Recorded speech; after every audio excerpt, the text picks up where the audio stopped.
Hello दोस्तों, good morning. मैं भोला sir आपका अपना यूट्यूब चैनल आरसी क्लासेस में स्वागत करता हूं। दोस्तों, स्टूडेंट लाइफ ऐसा होता है ना कि उसके लाइफ में बहुत सारी कठिनाइयां आती है। जैसे आप मानो कि किसी पेड़ में जब फल लगता है ना, तो बहुत सारे बच्चे क्या करते हैं, उस पेड़ पे पत्थर मारते हैं फल को तोड़ने के लिए, और बहुत सारे फल जो होते हैं वो टूटकर गिर भी जाते हैं।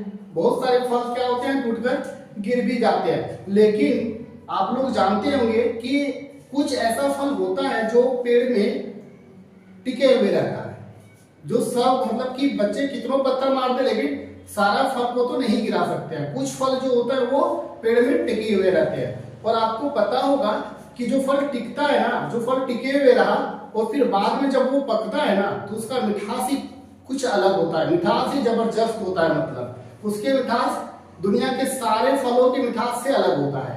तो स्टूडेंट्स लाइफ भी ऐसे ही है दोस्तों। स्टूडेंट लाइफ में बहुत सारी कठिनाइयां आएगी। आपको उस कठिनाइयों यानी समस्याओं को जूझते हुए पढ़ाई करनी पड़ेगी। आपको टिके रहना पड़ेगा। आप यदि उस समस्या से हार मान जाओगे तो फिर तो आप अपने लाइफ में फिर सफलता नहीं पा सकते हो। यदि आपको सफलता चाहिए तो फिर आपको टिके रहना पड़ेगा। और जिस दिन आप टिके हुए रह गए और जिस दिन सफलता मिल जाएगा ना, तो उस सफलता का जो मिठास होगा ना, दुनिया के सारे मिठास से अलग होगा।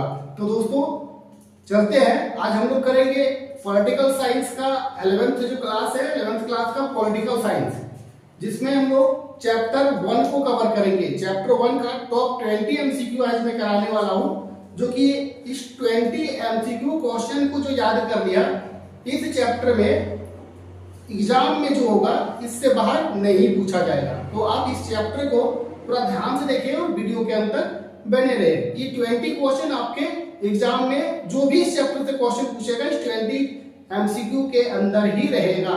तो आप वीडियो में बने रहे, और यदि वीडियो को लाइक नहीं किए हैं तो चैनल को सब्सक्राइब कर ले, वीडियो को लाइक जरूर कर दे। तो चलते हैं आज का पहला क्वेश्चन। पहला क्वेश्चन जो है वो कह रहा है, संविधान की जो पहली बैठक कब हुई थी? संविधान की पहली बैठक कब हुई थी? तो बताना है कि संविधान की जो पहली बैठक है वो कब हुई थी। तो संविधान की जो पहली बैठक है उसका ऑप्शन है 26 जनवरी 1950। बी नंबर ऑप्शन कह रहा है 11 दिसंबर 1946। और सी नंबर का जो ऑप्शन है वो कह रहा है 9 दिसंबर 1946। और डी नंबर का ऑप्शन जो वो कह रहा है कि 13 दिसंबर 1946। तो बताना है कि संविधान की पहली बैठक जो हुआ था वो कब हुआ था। वहां संविधान सभा की पहली बैठक भी कर सकते हैं, कोई दिक्कत नहीं है। तो संविधान की पहली बैठक कब हुआ था वो बताना है। तो दोस्तों संविधान सभा की जो पहली बैठक हुआ था ना, वो हुआ था 9 दिसंबर 1946 को। बहुत सारा क्वेश्चन को घुमा के पूछा जाता है कि संविधान सभा की जो पहली बैठक हुआ था तो वो कहां हुआ था, ये भी क्वेश्चन पूछा गया है, पूछा जाता है। तो दोस्तों मैं उस क्वेश्चन को भी यहाँ कवर कर दे रहा हूं। वो हुआ था नहीं दिल्ली, आप इसको याद रखें, अभिषेक भी याद रखें, दिल्ली में ही सारा हुआ था, ठीक है। 9, 11, 13 ये तीन इंपॉर्टेंट जो था वो एकदम वही था। तो 9, 11, 13 11 दिसंबर को भी बैठक हुई। 11 दिसंबर को भी बैठक हुई। जो पहला बैठक हुआ था वो 9 दिसंबर 1946 को हुआ। और उस सभा में जो बैठक हुआ था उसमें जो अध्यक्षता कर रहा था वो कर रहा था डॉक्टर सच्चिदानंद सिन्हा, यानी कर रहे थे। और 9 के बाद जो 11 दिसंबर यानी कि सेकेंड जो बैठक हुई, 2 दिन बाद ही बैठक होती है, 11 दिसंबर को उसकी जो अध्यक्षता किया वो क्या, डॉक्टर राजेंद्र प्रसाद। और वही अस्थाई अध्यक्ष के रूप में रह गए, यानी 2 दिन के लिए डॉक्टर सच्चिदानंद सिन्हा को अध्यक्ष के रूप में रखा गया था। और 13 दिसंबर की बात करें दोस्तों, तो 13 दिसंबर 1946 में उद्देश्य प्रस्ताव को पंडित जवाहरलाल नेहरू ने संविधान सभा में मतलब कि प्रस्तुत किया था। और 26 जनवरी 1950 की बात करें तो 26 जनवरी 1950 को हमारा जो संविधान था उसको अपनाया गया था। तो दोस्तों एक क्वेश्चन में आपका बहुत सारा मैंने क्वेश्चन करवा दिया। इसी तरह हम लोग बारी बारी से करेंगे और बहुत सारे क्वेश्चन कवर करेंगे। तो चलते हैं क्वेश्चन नंबर 2 की ओर। क्वेश्चन नंबर 2 कह रहा है डॉक्टर अंबेडकर किस समिति के अध्यक्ष थे? डॉक्टर अंबेडकर किस समिति के अध्यक्ष थे? बताना है। ऑप्शन है प्रारूप समिति, ऑप्शन बी कह रहा है संघ संविधान समिति, ऑप्शन डी कह रहा है प्रांतीय संविधान समिति, ऑप्शन डी कह रहा है कोई नहीं। ये ऑप्शन सी था, मिसप्रिंट है, ऑप्शन सी है। तो बताना है कि किस सभा के ये यानी किस समिति के ये अध्यक्ष थे। तो ये प्रारूप समिति के अध्यक्ष थे। ये कौन समिति के अध्यक्ष थे? प्रारूप समिति के अध्यक्ष थे। तो क्वेश्चन चलते हैं 3 की ओर। किस योजना की सिफारिश पर भारतीय संविधान सभा का गठन किया गया था? बताना है किस सिफारिश पर, किस योजना की सिफारिश पर भारतीय संविधान सभा का गठन किया गया था। तो बताना है। ऑप्शन है क्रिप्स योजना के तहत हुआ था, बेबेल योजना के तहत हुआ था, या सी कह रहा है कैबिनेट मिशन योजना के तहत हुआ था, या डी कह रहा है माउंट बेटन योजना। बताना है इसका राइट जो आंसर होगा वो क्या होगा। इसका राइट जो आंसर होगा वो होगा कैबिनेट मिशन योजना। इसी के तहत हमारे जो संविधान है, संविधान सभा का जो गठन किया गया था सो किया गया था कैबिनेट मिशन योजना के तहत। क्वेश्चन नंबर 4 की ओर चलते हैं। संविधान सभा किस तारीख को पारित किया गया? दोस्तों ये क्वेश्चन लगभग ये अल्टरनेट देखा जाए तो एक के बाद एक एग्जाम में पूछा ही जाता है। तो बताना है कि संविधान सभा किस तारीख को पारित किया गया था। तो संविधान सभा जो है वो किस तारीख को पारित किया गया था? दोस्तों इस क्वेश्चन में 2 ऑप्शन हमेशा फंसाता है, एक ऑप्शन नंबर बी और एक ऑप्शन नंबर सी। दोस्तों जब बात पारित करने की है तो पारित जो किया था यानी पारित करने का मतलब देश में लागू नहीं था, वो बनके पूर्ण रूप से तैयार था लेकिन वो लागू नहीं था। कहने का ये मतलब है जब घर में भोजन बनता है ना तो भोजन बनके तैयार होता है, जब तक खाएंगे नहीं तो उसका स्वादिष्ट तो पता नहीं चलेगा ना। तो उसी तरह ये बनके तो तैयार था लेकिन अभी तक पूरे देश में ये लागू नहीं किया गया था। तो ये 26 नवंबर 1949 को ये बनके तैयार था, पारित कर दिया गया था। ये ठीक ठाक है, लेकिन अब क्या हुआ ये 26 जनवरी 1950 की बात करें तो इस दिन क्या हुआ था, हमारा जो संविधान है पूर्णतः पूरे देश में लागू कर दिया गया था। चलते हैं क्वेश्चन नंबर 5 की ओर। संविधान सभा में उद्देश्य प्रस्ताव कब प्रस्तुत किया गया? संविधान सभा में उद्देश्य प्रस्ताव को कब प्रस्तुत किया गया? तो मैंने अभी पहले नंबर क्वेश्चन को एक्सप्लेन करते हुए बताया था। तो हम लोग सीधे चलेंगे ऑप्शन नंबर डी की ओर, 13 दिसंबर 1946। जैसे मैंने पहले क्वेश्चन के ऑप्शन पर ही ये विस्तार पूर्वक मैंने बता दिया था, तो इसीलिए हम लोग डायरेक्ट चलते हैं ऑप्शन नंबर डी की ओर कि 13 दिसंबर 1946 को पंडित जवाहरलाल नेहरू के द्वारा उद्देश्य प्रस्ताव को संविधान सभा में प्रस्तुत किया गया था। क्वेश्चन नंबर 6 कह रहा है संविधान सभा के उद्घाटन अधिवेशन की अध्यक्षता किसने किया था? संविधान सभा की उद्घाटन जो बैठक हुई थी उस बैठक में जो अध्यक्षता किया था तो किसने किया था? मान लीजिए एक टीम है और टीम एक बैठक कर रही है तो टीम की कोई तो अध्यक्षता करना ही पड़ेगा ना, किसी को तो देना पड़ेगा कि विदाउट अध्यक्षता का टीम की बैठक तो होती नहीं है। तो जो बैठक हुई थी पहले उसमें डॉक्टर सच्चिदानंद सिन्हा को अस्थायी किए, जिस दिन बैठक हुआ उसी दिन के लिए रखा गया, दूसरे दिन के लिए रखा गया, तो 2 दिन के लिए रखा गया था। 9, 10, 11 को तो चेंज ही हो जाता है, तो 2 दिन के लिए रखा गया था। तो वो एक शख्स जो व्यक्ति थे वो थे डॉक्टर सच्चिदानंद सिन्हा, जो कि उद्घाटन कहने का मतलब क्या होता है? पहला। उद्घाटन मतलब पहला। तो कभी कभी ये पूछता है पहली बैठक की अध्यक्षता किसने किया या उद्घाटन, तो उससे कोई दिक्कत नहीं है, उससे घबराना नहीं है, एक ही चीज है, पहला बोले या उद्घाटन बोले एक ही चीज है। क्वेश्चन नंबर 7 की ओर चलते हैं। स्वतंत्र भारत के प्रथम गवर्नर जनरल कौन थे? स्वतंत्र भारत के जो प्रथम गवर्नर जनरल थे वो कौन थे बताना है। स्वतंत्र भारत के प्रथम गवर्नर जनरल कौन थे? कह रहा है Lord Mountbatten, option number B कह रहा है C Siraj Gopalachari, option C कह रहा है कामराज, और ऑप्शन डी जो है वो ऑप्शन डी कह रहा है डॉक्टर राजेंद्र प्रसाद। तो बताना है कि कौन स्वतंत्र भारत के प्रथम गवर्नर जनरल थे। तो स्वतंत्र भारत के प्रथम गवर्नर जनरल जो थे वो थे आपका लॉर्ड माउंटबेटन। दोस्तों मैं बता दूं कि यदि पूछा जाता कि स्वतंत्र भारत के प्रथम भारतीय गवर्नर जनरल कौन थे तो फिर आप ऑप्शन बी की ओर जाते, सिराज गोपालचारी, चक्रवर्ती गोपालचारी, आप बी की ओर जा सकते थे। लेकिन ये नहीं पूछा कि भारतीय गवर्नर जनरल कौन थे। क्वेश्चन में क्या पूछ दिया कि स्वतंत्र भारत के प्रथम गवर्नर जनरल कौन थे। तो स्वतंत्र भारत के प्रथम गवर्नर जनरल लॉर्ड माउंटबेटन थे। इन्हीं लॉर्ड माउंटबेटन योजना के तहत ही देश को आजाद किया गया था। इसी योजना के तहत किया गया था। तो कभी कभी ये पूछा जाता है कि इस योजना के तहत भारत देश का आजाद किया गया था यानी स्वतंत्र मिला था। तो आप लॉर्ड माउंटबेटन योजना के साथ बिल्कुल जा सकते हैं, राइट आंसर आपका होगा। करते हैं क्वेश्चन नंबर 8।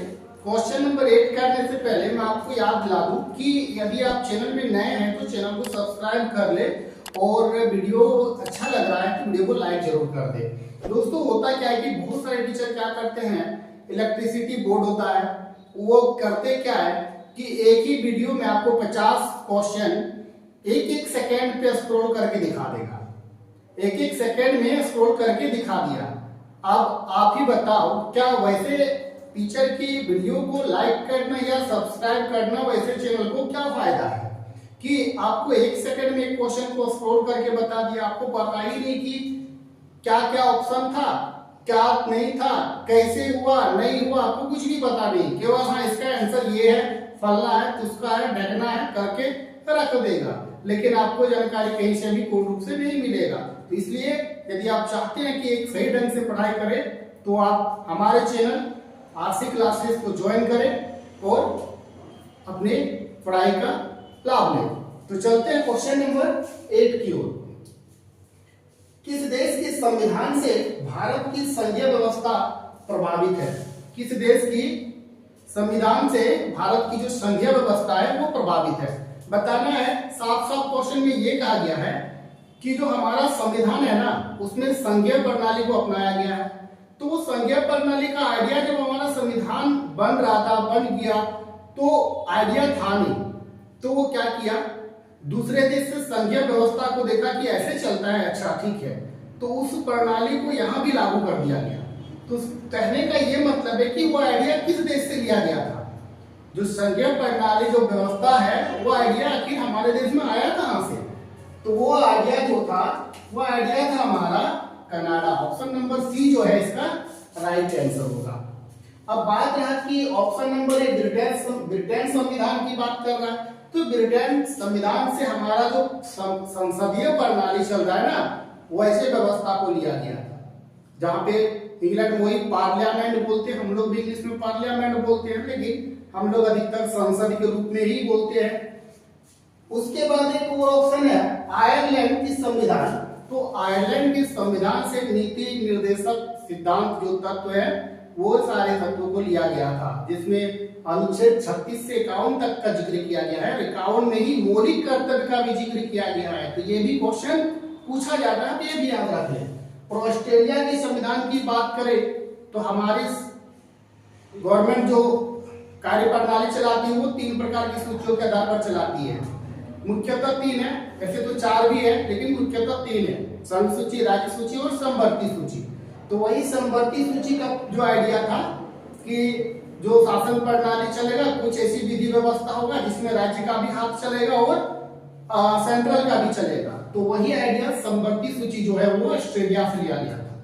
तो चलते हैं क्वेश्चन नंबर 9 की ओर। क्वेश्चन नंबर 9 कह रहा है संविधान सभा में कुल कितने सदस्य थे? संविधान सभा जो मूल संविधान सभा था उस टाइम पे कितने सदस्य थे? जब पास्ट की बात कर रहा है तो पास्ट में जवाब देंगे।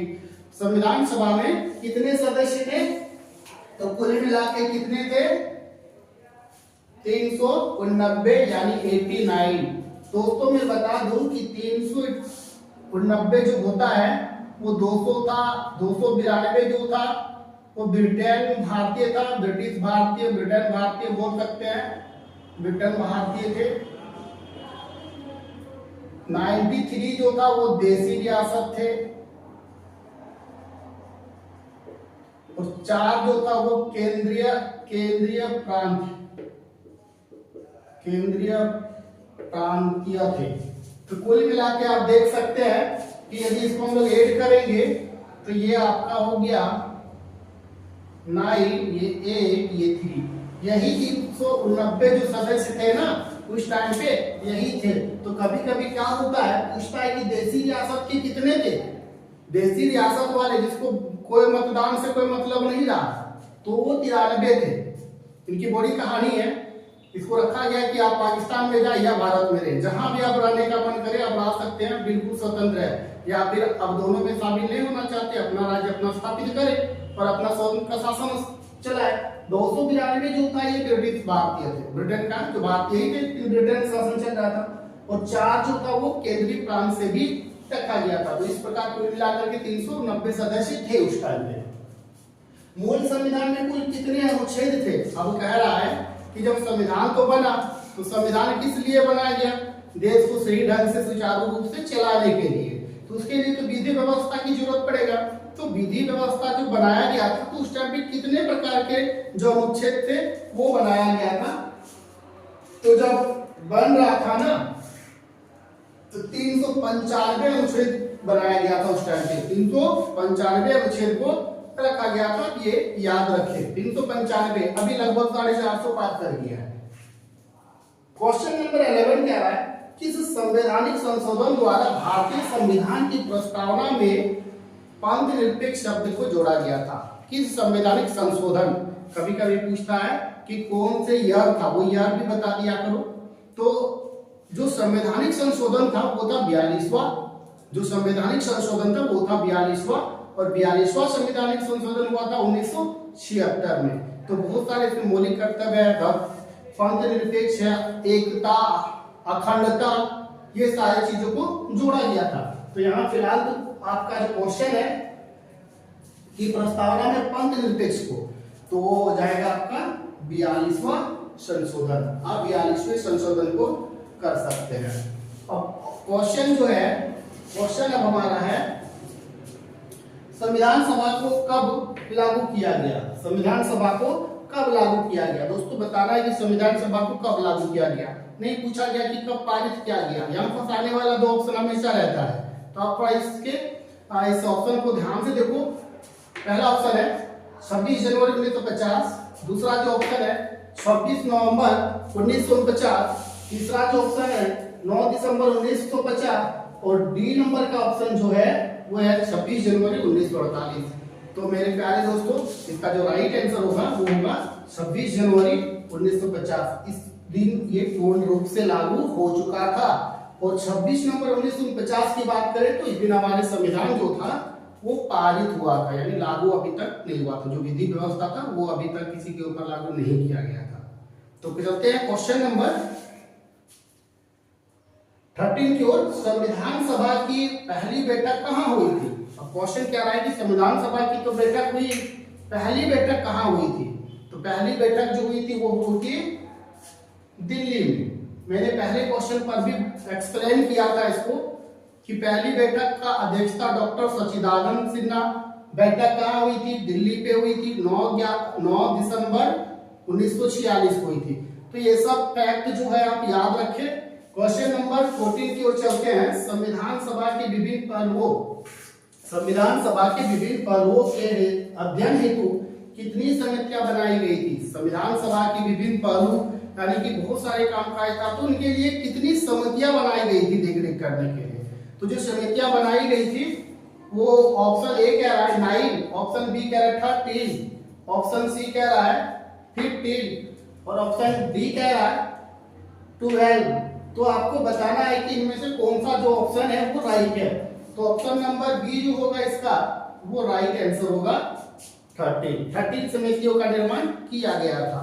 तो दोस्तों करते हैं क्वेश्चन नंबर 15। क्वेश्चन नंबर 15 कह रहा है कि किस देश की संविधान अलिखित है। किस देश की संविधान अलिखित है। जो ऑप्शन हमारा दिया हुआ है उसी में से बताना है कि कौन से देश की जो संविधान है उनमें से वो अलिखित है। पहला ऑप्शन आपका है अमेरिका, बी नंबर का ऑप्शन है चीन, सी नंबर ऑप्शन है भारत और डी नंबर ऑप्शन है ब्रिटेन। तो बताना है कि कौन सा देश का जो संविधान है वो अलिखित है। तो इसका जो राइट आंसर होगा, अमेरिका का तो संविधान लिखित है, चाइना का भी यानी चीन का भी लिखित है और भारत का तो आप लोग को पता ही होगा कि वो सबसे बड़ी संविधान लिखित के रूप में है। तो ये ऑप्शन नंबर डी जो ब्रिटेन की संविधान है वो संविधान अलिखित है। तो चलते हैं क्वेश्चन नंबर अगला। क्या कह रहे हैं, संविधान सभा के द्वारा संविधान निर्माण में कुल कितना समय लगा। आखिर संविधान बना तो उसमें तो समय लगा, तो कुल कितना समय लगा था।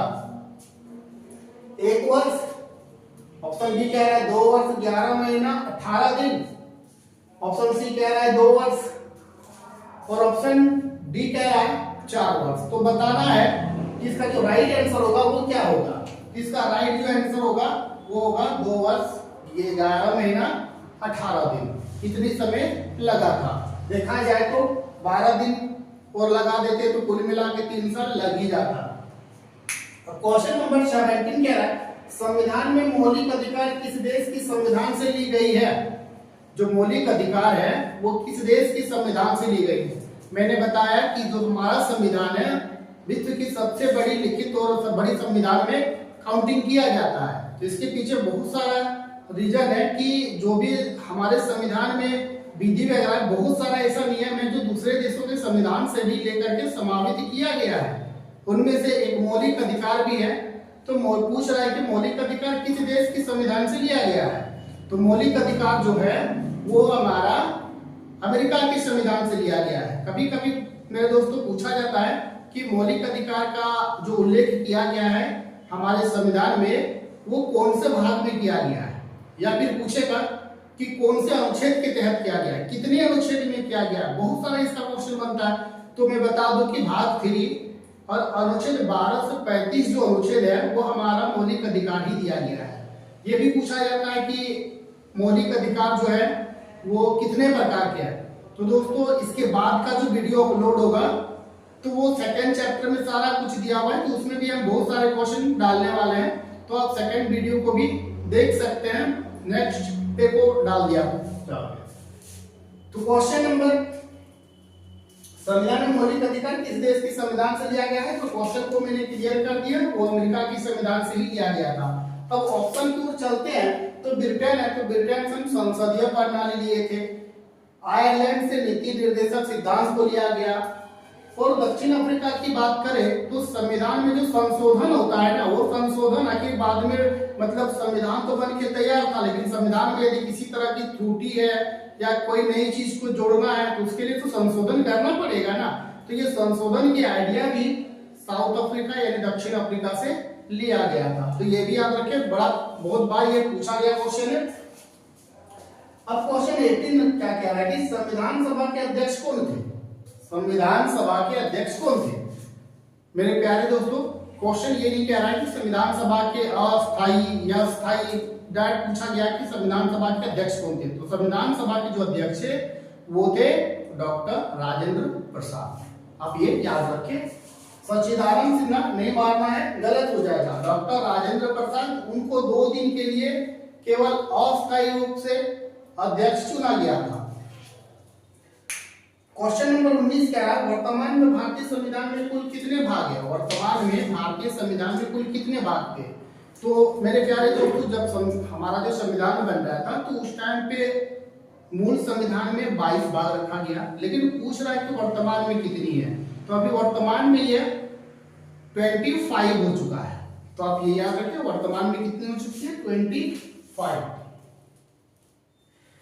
क्वेश्चन नंबर आज का अंतिम 20 नंबर क्वेश्चन क्या गया है, संविधान सभा का चुनाव निम्नलिखित में से किस पर आधारित है?